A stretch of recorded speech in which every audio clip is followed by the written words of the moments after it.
तो वो पत्थर वापस उसी को आकर लग पर काई को ये सब कुछ अजीब लग रहा था। तो की काई से बोलता है कि यहाँ सब कुछ ठीक है, तुम खामखा टेंशन ले रही हो। लेकिन की जैसे ही एक पत्थर उड़ाकर सन गॉड ट्री की तरफ फेंकता है तो वो पत्थर वापस उसी को आकर लग जाता है, जिसका मतलब था कि उस सन गॉड ट्री के चारों तरफ एक फॉर्मेशन बनी हुई थी। अब ये देखकर एडन बोलता है कि ये सन गॉड ट्री बहुत ही प्रीशियस है, जिसकी वजह से इसके आसपास फॉर्मेशन बनी हुई है, इसलिए हमें इस फॉर्मेशन को हटाने के लिए छोटी दुनिया का इस्तेमाल करना होगा। पर तभी चुन बोलती है कि मेरे पास एक ट्रेजर है और हो सकता है वो ट्रेजर ये फॉर्मेशन हटा दे, जिस पर काई चुन से कहती है कि पहले तुम इस ट्रेजर का इस्तेमाल करके देख लो, अगर ये फॉर्मेशन ट्रेजर से हट गई तो हमें छोटी दुनिया को बनाना ही नहीं पड़ेगा। ये सुनकर चुन अपना ट्रेजर लेकर उस फॉर्मेशन के पास जाने लगती है, पर तभी एलेक्स चुन के पास एक ट्री देखता है जिसकी जड़ें हिल रही थी। तो ये देखकर एलेक्स चुन को वापस आने को बोलता है, पर इसके लिए बहुत देर हो गई थी, क्योंकि वो ट्री जिसका नाम एंशिएंट आयरन गॉड ट्री था वो एक ही सेकंड में अपने टेंटिकल्स चुन के आर पार कर देता है। ये देखकर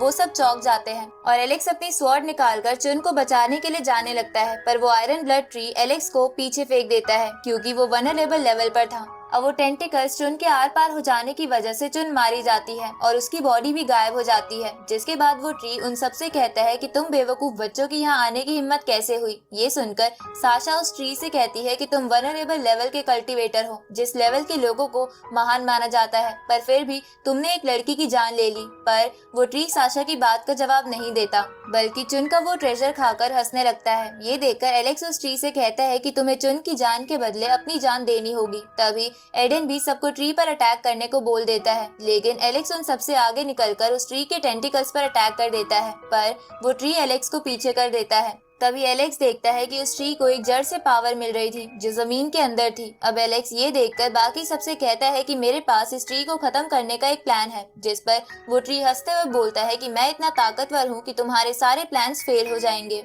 उसी वक्त एलेक्स उस ट्री पर अपने गोल्डन स्पिरिट ईगल से अटैक करता है, लेकिन वो ट्री उस स्पिरिट ईगल को डिस्ट्रॉय कर देता है और हंसते हुए कहता है कि बच्चों ये तुम्हारी आखिरी लड़ाई है। अब ये देखकर एलेक्स अपने डिवाइन स्पेयर उस ट्री की तरफ फेंकता है और उसमें अपनी लाइन बीस्ट की टेक्निक भी कंबाइन कर देता है, पर वो ट्री इस अटैक को भी रोक पा रहा था। तो एलेक्स बाकी सबसे कहता है कि तुम लोग अपनी कुछ पावर मुझे दे दो ताकि मैं इस ट्री को हरा सकूं। तो वो लोग ऐसा ही करते हैं, जिसे देखकर वो ट्री भी गुस्सा हो जाता है और अपनी पावर और बढ़ा देता है, पर एलेक्स अपनी स्पेयर का इस्तेमाल करके उस पेड़ की वो जड़ काट देता है जो जमीन के अंदर थी, जिसकी वजह से वो ट्री नीचे गिर जाता है और किसी से कहता है कि भाइयों तुम ऐसे ही मुझे देखते रहोगे या कुछ करोगे भी। ये सुनकर वहाँ छुपे हुए कुछ मास्टर्स सामने आ जाते हैं और उस ट्री से कहते हैं कि हमने सोचा नहीं था कि तुम इन बच्चों से हार जाओगे।